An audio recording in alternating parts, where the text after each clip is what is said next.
Acik Ita toleh je mengadap tingkat dapur. Kelihatan ada sekujur tubuh seakan manusia sedang mencangkung di tembok tingkap dapur.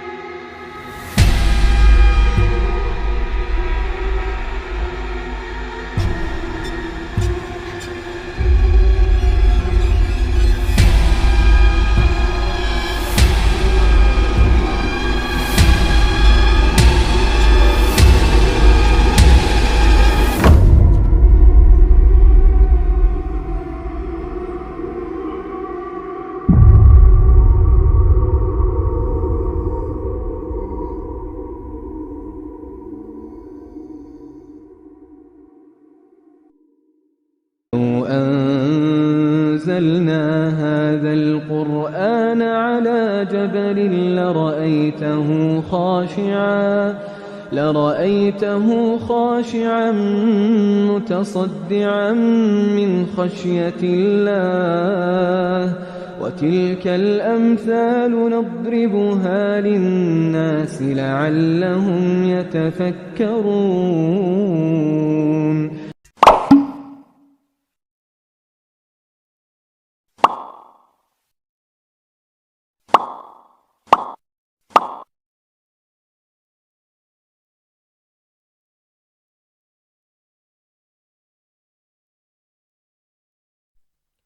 Assalamualaikum warahmatullahi wabarakatuh. Apa khabar semua? Diharapkan anda semua berada di dalam keadaan sihat sejahtera. Apa khabar anda semua?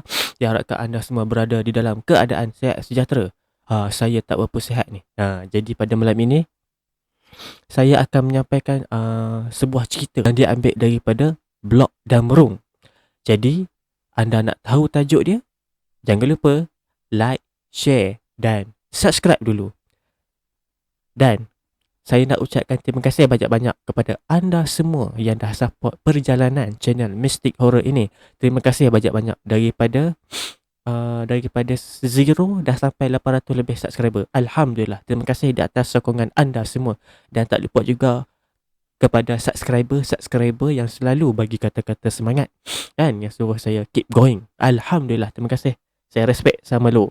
Kita kasih tepuk tangan dulu. Ya, terima kasih. Ini semua untuk anda semua. Walaupun saya tak berapa sihat, tapi saya tetap bersemangat nak menghiburkan anda semua. Jadi kisah seram pada malam ni satu saja. Saya tak berapa nak fit sangat lah nak buat panjang cerita kan. Jadi jom kita dengarkan kisah yang diberi tajuk Seram Rumah Quarters.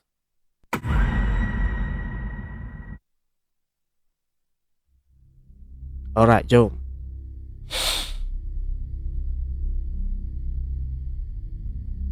Baik, penulis asal kisah ni adalah Damrung. Diambil daripada sumber dia adalah nforum.cari.com.my, bahagian misteri dan paranormal.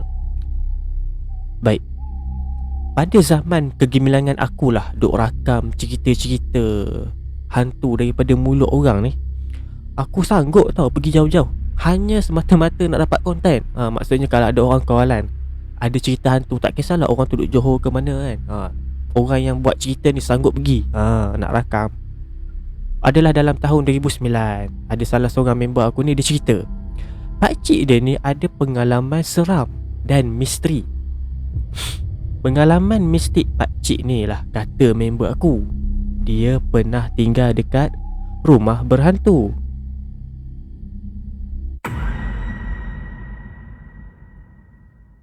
Pada masa tu long weekend, aku ikut member aku balik kampung. Dekat Batu Kurau. Dekat dia pula dah, dekat Batu Kurau. Kampung dia dekat Batu Kurau.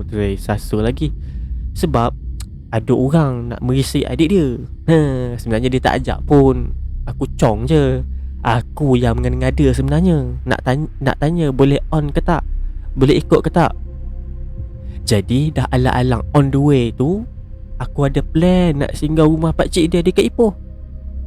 Since time tu lah aku dalam usaha nak mengorat adik perempuan member aku ni. Dalam kurungan adik dia yang lain, bukan adik dia yang dirisik tu. Tak baik.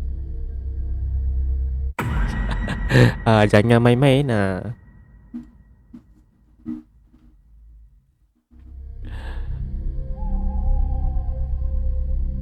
Jadi ibarat bab pepatah orang putih lah kata, kill two birds with one stone.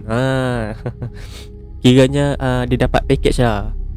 Dia dapat kenal adik kawan dia yang lain, walaupun adik kawan dia yang seorang lagi tu orang dah risik. Gitulah. Anyway, long story short, aku member dan pakcik dia, kita panggil Pak Leng, dan juga diikuti oleh isteri beliau, Acik Ita, melepak dekat serambi rumah sambil makan apa benda entah tu yang Cik Ita goreng. Cempedak kot. Ke tak pucuk kodok. Pada tengah hari Sabtu tu lah, Pak Leng dengan Acik Ita dah mula buka cerita tentang pengalaman diorang waktu duduk dekat Tanjung Balim pada tahun 1985. Okey, baik, amaran cerita ni ada mengandungi perkataan-perkataan yang agak 18XX lah. Maksudnya disebut dia ada sebut bahagian private part of human being lah, especially women. Jadi viewer discretion is advised. Macam nak mula cerita apa tu, replace believe it or not. Pembacaan adalah di atas budi bicara sendiri. Faham lah ya. Okey, baik, kisah ni bermula. Ni pakcik dia dah share dah ni. Sebagai seorang kaki tangan awam lah, Pak Leng ni diberi akses kemudahan untuk menginap dekat kuartus. Kalau sesiapa lah familiar dengan kuartus kerajaan lama, korang mesti tahu dia jenis rumah banglo satu tingkat yang ada pre-built parking lot dekat depan pintu masuk utama.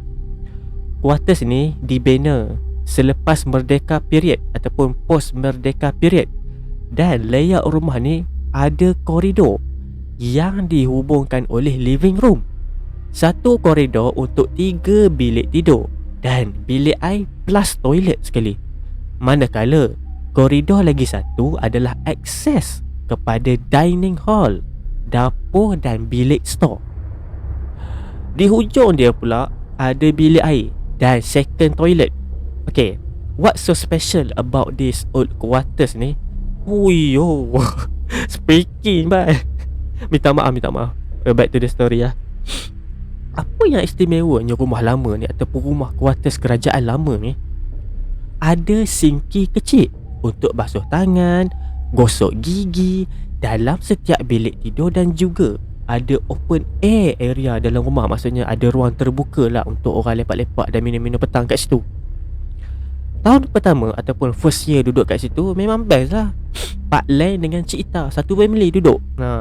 Dah lah office dekat, jalan kaki aja kan. Sekolah anak dia pun dekat-dekat, senang kan. Bini dia pula, Cik Ita, nak pergi pekan pun bus stop depan rumah aja, betul-betul depan rumah. Bas pula lalu ke 3-4 kali sehari. Kira perfect timing lah dia duduk kat situ. Macam-macam kemudahan ada. Untung Pak Leng.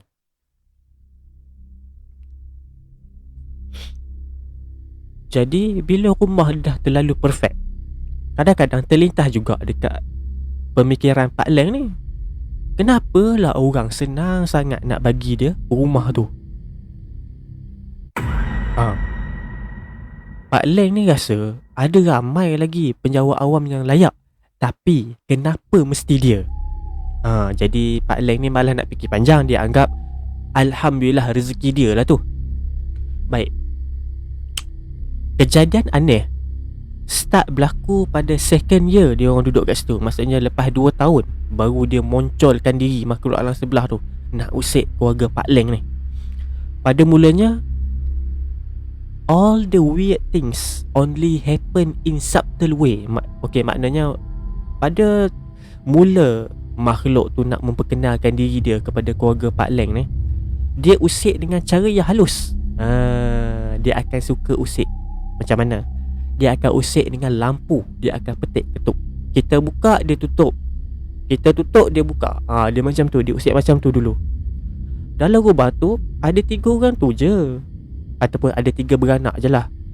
Dan dia orang tak pernah guna sekali pun toilet belakang ataupun gelaran untuk toilet kedua. Okey, pada waktu malam, kadang-kadang kalau tak lampu bilik ataupun toilet kat belakang, lampu store pula dia akan buka. Store tu lagilah seram sebab tak pernah guna. Jadi bilik tidur ni, bilik tidur yang ketiga ni adalah bertentangan dengan toilet depan sebagai store. Awalnya Pak Leng ni rajin lah duk tutup kan. Setiap kali buka dia pergi tutup. Rajin benar kan. Tapi dah hari-hari duk buat kerja yang sama, rasa macam pelik jugalah kan. Dah jadi macam satu kerja pula kan. Dia buka, kita tutup. Kadang-kadang kita buka, dia tutup balik. Dia main-main dah ni. Jadi Pak Leng ni dia guna cara genius. Cabut bak mentol tu terus senang. Habis cerita. Yang pasal store tu pula, satu hal lagi. Okey, dalam bilik store ni ada satu rangka katil ataupun bed frame. Bed frame ni pula jenis besi yang boleh dilipat-lipat. Tersadai dekat situ. Bed frame tu saiz dia di anggaran lah, saiz king lah. Dah berkali-kali Pak Leng ni cuba nak keluarkan katil tu ikut pintu, tak muat. Nak assemble ataupun baraikan bed frame tu pula tak boleh, sebab dia pakai skru yang mati tu, yang dah tak boleh nak buka. Dah katil tu pula rosak, tak boleh dilipat, terbuka aja. Jadi akhirnya Pak Leng biar je lah duduk kat situ. Untuk tak biarkan frame tu togel aja kan, rangka katil tu besi je kan, Pak Leng ambil solution. Dia letak tilang daripada rumah lama kat situ. Konon-kononnya kalau ada saudara mara datang nak menumpang, bolehlah guna bilik tu jadi bilik tetamu. Okey, nama anak Pak Leng ni pula bernama Firdaus. Dia pula merangkap sepupu kepada member aku ni. Dia ni memang tak berani nak masuk store. Okey, setiap kali dia duduk bersendirian dekat dapur, tak kisahlah siang ke malam, dia mesti dengar ada bunyi macam spring tu berderak-derak, macam ada orang baring atas katil kat bilik store tu. Anda tahu kan bunyi katil spring macam mana? Keruk-krek, keruk, macam ada orang nak duduk lah. Keruk, keruk, macam tu lah. Malah nak download lah banyak-banyak sound effect ni kan. Saya rasa anda faham kot bunyi katil keruk-krek macam mana kan. Tapi bila dia pergi balik store tu, dia buka pintu bilik tu, tak ada orang pula. Jadi Firdaus ni pun terus cerita dekat mak ayah dia yang bila dia tinggalkan dapur, dia selalu rasa creepy feeling, seolah-olah diperhatikan daripada bilik store tersebut. Seram lah ni. Ini kisah seram Cik Ita pula. Yang tadi tu anak dia Firdaus. Cik Ita ni lagilah meriah kes-kes gangguan seram dia. Sebab dia, Cik Ita ni suri rumah, jadi dia duduk kat rumah ajalah. Open air ruang tadi tu, Cik Ita menggunakan itu sebagai menggunakan macam bahasa baku pula. Okey, area open air tadi tu Cik Ita dah guna jadi tempat sidai baju. Disebabkan area tu luas, boleh sidai baju. Sebenarnya Cik Ita ni dia buat bisnes tau. Dia buat basuh baju, hand wash, laundry untuk staff-staff dekat office suami dia. Jadi selalunya time suami dan anak Cik Ita ni berada kat office ataupun sekolah, Cik Ita ni akan habiskan waktu pagi dengan cuci baju-baju customer.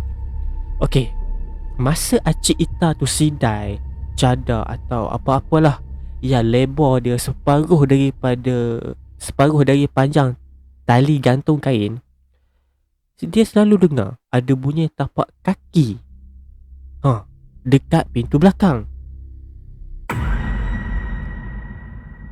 Tetapi bunyi tu muncul waktu Cik Ita sibuk menjidai. Tapi bila Cik Ita dah sedar, dia dah hadir, dah tak ada pula bunyi tu. Tapi bila disambung balik, bunyi balik tapak kaki tu, kedebak, kedebuk, kedebuk, kedebak. Adalah satu hari tu, time ni Cik Ita tengah masak makan tengah hari. Dah dia dengar ada suara kanak-kanak daripada arah tingkap bilik store.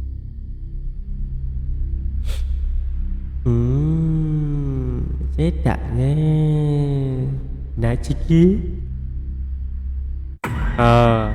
Acik Ita ni pula dia ingat anak jiran. Kebetulan Acik Ita ni jenis suka melayan. Dia balas pula gurauan makhluk alam sebelah tu. Nak makan lauk makcik? Baiklah datang sini. Janganlah malu-malu. Yang ni dah nak mula dah dia punya perkataan yang agak censored sikit lah. Yang buat Acik Ita terkejut tu, kan tadi Cik Ita dia cakap nak makan lauk makcik, maillah datang sini. Tahu tak benda tu balas dengan apa? Aku bukan nak makan nasi, aku nak makan tut kau. Dia sebut female punya genital part. Faham lah ya? Ataupun Miss V disebut. Cik Ita ni bila dah dengar aku nak makan tut kau, dia menjerit. Apa? Anak siapa ni kurang hajar sangat deh. Tapi kelibat budaknya tak ada. Suara ada, kelibat tak ada. Dan tiba-tiba ada dengar suara tergelak-gelak, terkekek-kekek.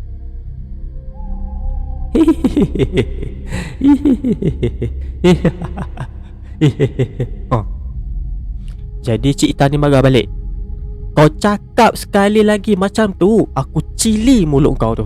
Tu dia. Jadi benda alam sebelah tu balas balik. Uish, Buatlah tak takut. Pelacur tua sundal. Dia balas macam tu siut. Siapa tak berangin. Ayat last tu kira deal breaker lah. Orang kata apa, melampaui batas. Time ni Cik Ita dah menyiap dah. Siapalah yang nak bersabar. Disebut perkataan yang tak senonoh. Jadi dengan standby penyapu bulu ayam kat tangan, dia berlari belakang rumah. Dia memang dah plan dah nak tibai je kaki yang budak kurang hajar dia tu. Tak kisahlah bergaduh dengan jiran pun tak kisahlah kan. Jadi bila dia berlari nak cari budak yang berkata macam tu tadi, dah tak ada pula. Tapi yang dengar hanya suara kanak-kanak ketawa.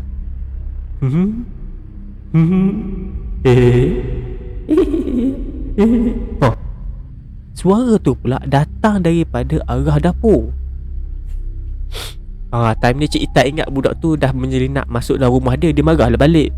Kurang ajar apa je budak. Main sini. Kau main-main masuk rumah orang. Tadi ejek makcik je. Makcik nanti makcik tibai dengan batang penyapu. Dan Cik Ita tengok mengadap tingkat dapur.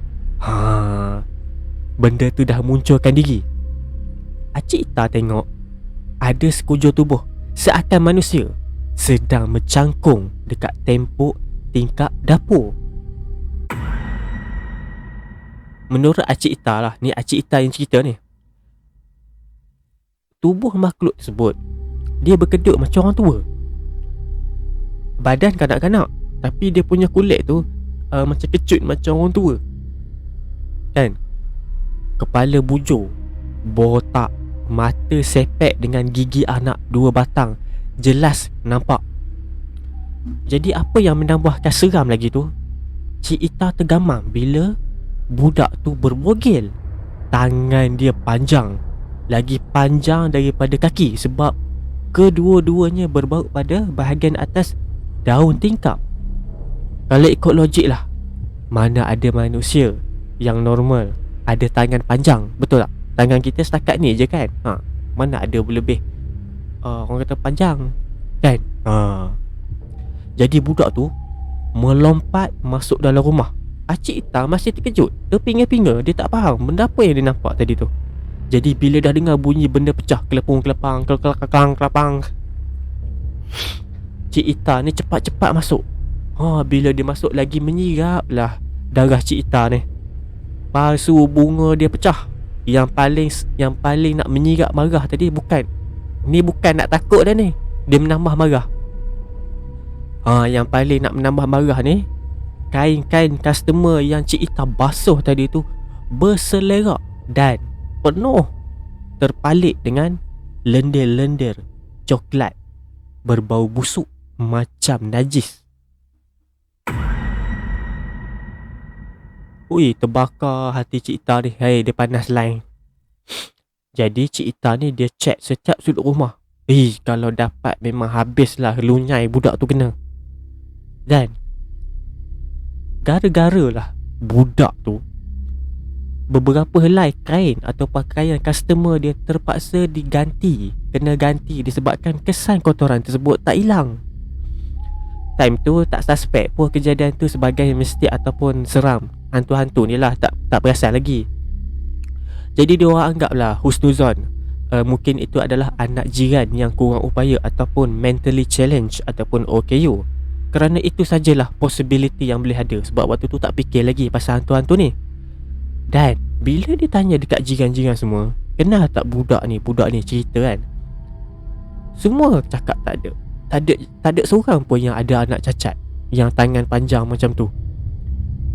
Dan Pak Leng juga, sampai kat Pak Leng pun bertanya dekat kawan office yang tinggal dekat kawasan berhampiran. Dan macam kata jiran dia juga, nobody knows about that damn kid. Jadi life pun goes on, diteruskan lah. Dan Cik Ita dah tak lagi diganggu oleh suara kanak-kanak atau pendapatkan makhluk bogel tersebut. Yang diganggu hanyalah bunyi orang berlari-lari waktu cuci kain kan, dan lampu-lampu menyala sendiri. Itu benda dah biasa lah. Tapi jauh di sudut hati Cik Ita ni, dia dapat tahu ada benda supernatural ada dalam rumah tu. Kalau boleh lah Cik Ita ni dia nak je pindah keluar rumah lain. Jadi disebabkan dia mengenangkan suami dia pindah dekat sini disebabkan naik pangkat, dia pendamkan aja. Lagipun bukan senang nak dapat duduk rumah bungalow free macam ni. Pak Leng ni pula, setiap kali dia balik kerja mesti ada mengadu pasal benda dalam rumah. Kalau tak isteri dia, mesti anak dia. Since dari first year pindah, tak ada lagi lah dia terjumpa benda-benda halus macam apa yang dialami oleh anak isteri dia, Pak Leng ni lah. Ada time dia bergurau action cakap hantu pun takut dengan dia sebab tu tak pernah bersemuka. Agaknya adalah sentap dengan keangkuhan Pak Leng ni. Jadi luck LUCK. Nasib baik Pak Leng ni habis pada satu malam. Selalu hantu tak pernah jumpa dia lagi Pak Leng. Tapi malam ni habis. Pada satu malam tu Pak Leng bangun nak pergi kencing. Dekat toilet ada tingkap. Ketika sedang membuang air kecil, Pak Leng dikejutkan dengan gegaran daripada tingkap. Macam ada orang yang nak buka daun tingkap secara paksa. Macam geduk. Pak Leng ni yang tengah sedap kencing ni macam terganggu lah. Dia marah. Hoi, siapa main-main malam buta ni?